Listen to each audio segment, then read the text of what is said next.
Now let's take a look at the next section here. In 33.2, we have the guttural verbs that are guttural in root 2 position. Root 2 gutturals. 2 gutturals. If verbs with root 2 gutturals are weak in the middle, and that's where root 2 is, it's in the middle, what are the situations where we would expect deviations or problems from the strong verb? Well, what if I want to put a doubling dot in root 2? Are there any stems that put doubling dots in root 2? Yeah, peel and pool, absolutely. And we even have them in the hithpale as well, right? But let's focus on the peel and pool here for a second. If I want to put a doubling dot in root 2 and guttural is in root 2 position, I can't put that doubling dot there, right? So I've got to resolve it somehow. So I've given you the strong verbs in the PL, picade and pukad, so that you can have your paradigm to compare against. Let's take a look at the handout. There are 2 strategies for dealing with no dagesh forte in root 2 when we need to have one because we're looking at a PL or a pual stem. So the first way that Hebrew could deal with this is what's called compensatory lengthening. And we've already seen this. When root 2, as a guttural, rejects the dagesh forte, the preceding vowel may compensatorily lengthen. This usually happens with resh and aleph. Okay? So aleph and resh reject the dagesh forte. The preceding vowel could compensatorily lengthen. So let's take a look at the verb ma'an in the PL. Okay, we're going to focus on the PL here for a moment. What does this verb mean in the PL? Ross tells you it means to refuse. What would the PL perfect normally look like, given your principal parts?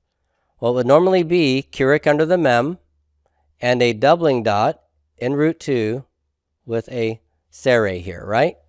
So this is what I would expect to see for a normal PL perfect, mi ain with a doubling dot in root 2. Can I put that in the aleph? No, not allowable, right? So when aleph rejects the dagesh, aleph is one of the gutturals that will like to take a compensatorily lengthened vowel preceding it to make up for the loss of doubling. So what is Keurig? Keurig is a short I-class vowel. I have to go to a long I-class vowel. What's a long I-class vowel? It's a sere, right? So the PL perfect is me'ain instead of mit'ain. Me'ain. It's still got the I-class vowel under root 1. That's what you expect for a PL. If you're wondering why it's long, it's because the guttural has rejected its dagesh forte. All right, let's do the 3FS real quickly here. If I wanted to make this 3FS, it would be me'ain with a comma te for 3FS, she refused. The aleph would reject the dagesh forte, and the preceding vowel would compensatorily lengthen. And I then have what? Because the accent is on the final syllable, this has to reduce to vocal shiva. What's my problem going to be?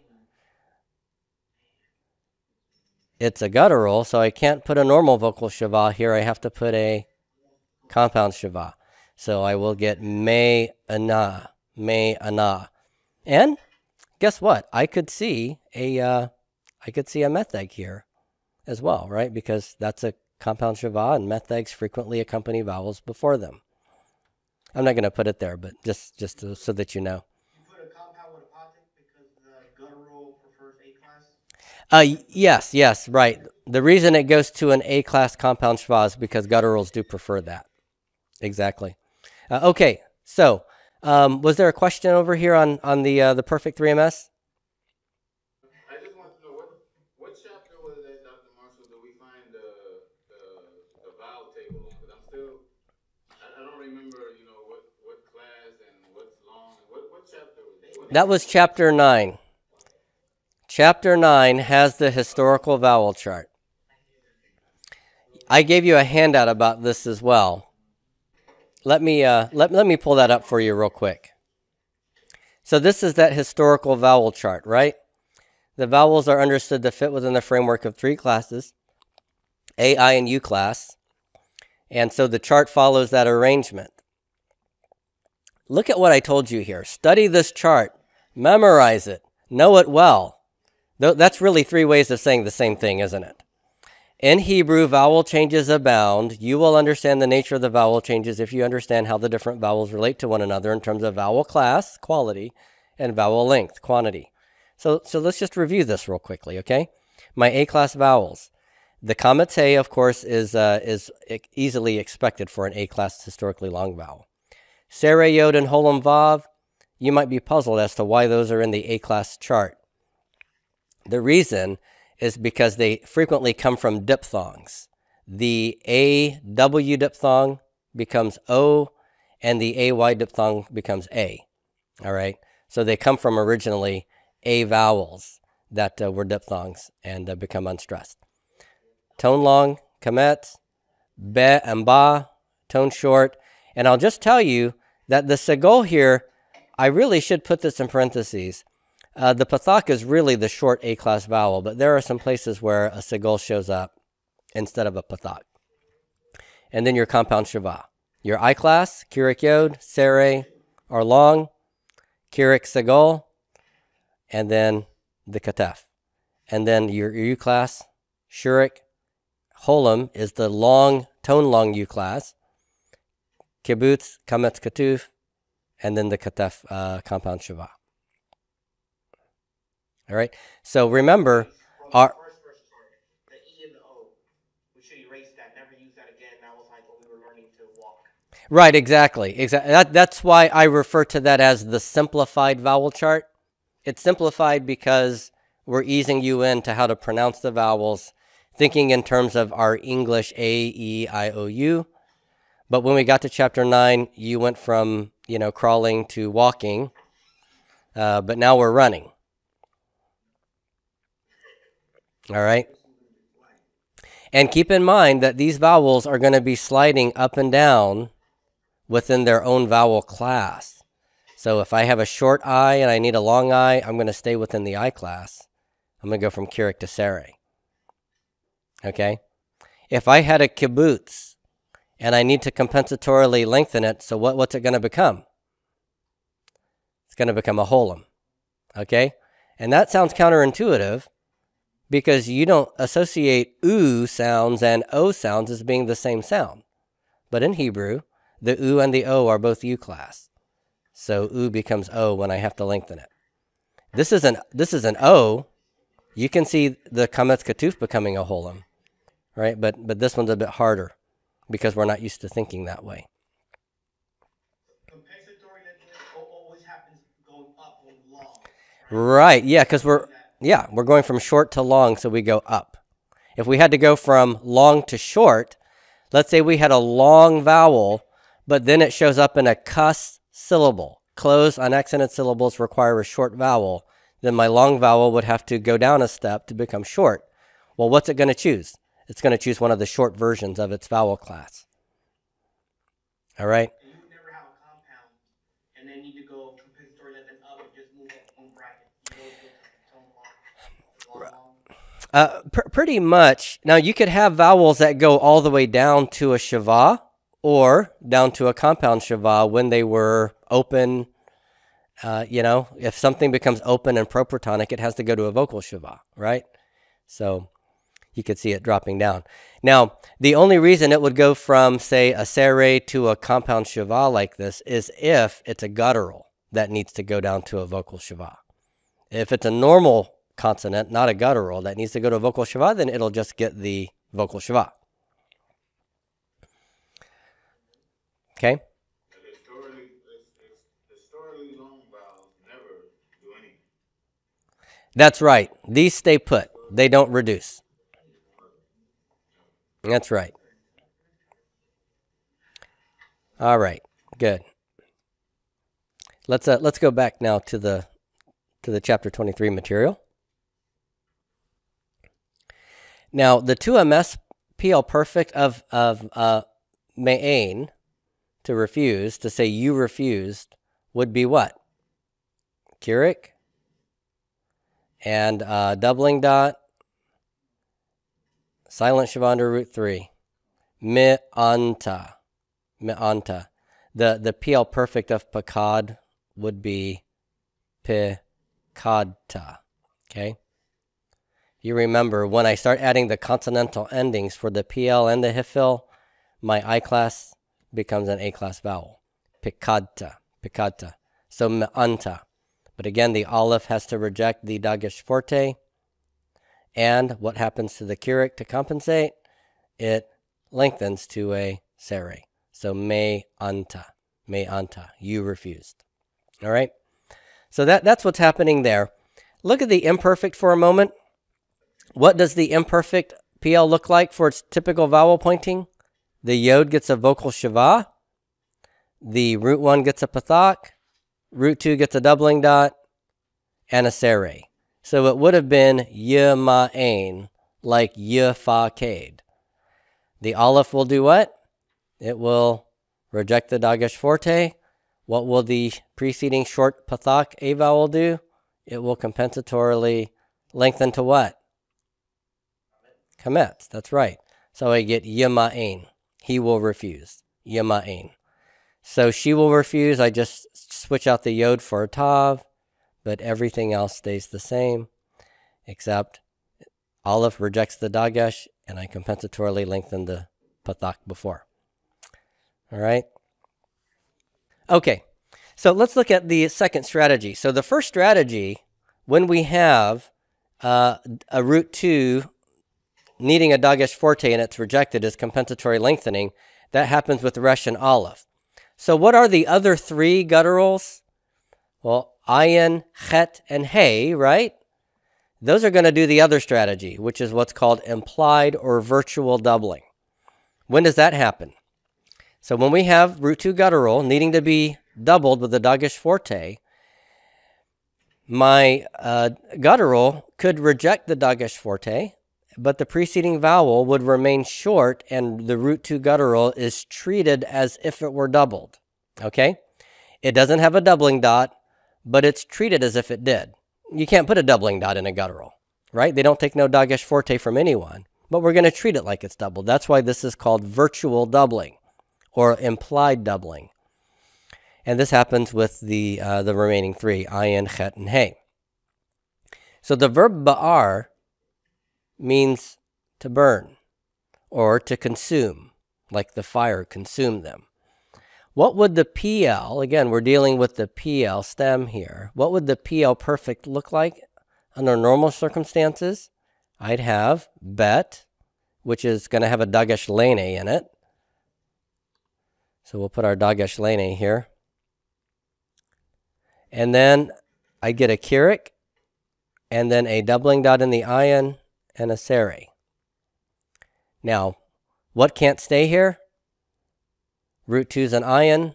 That's a guttural. Got to reject the dagesh forte.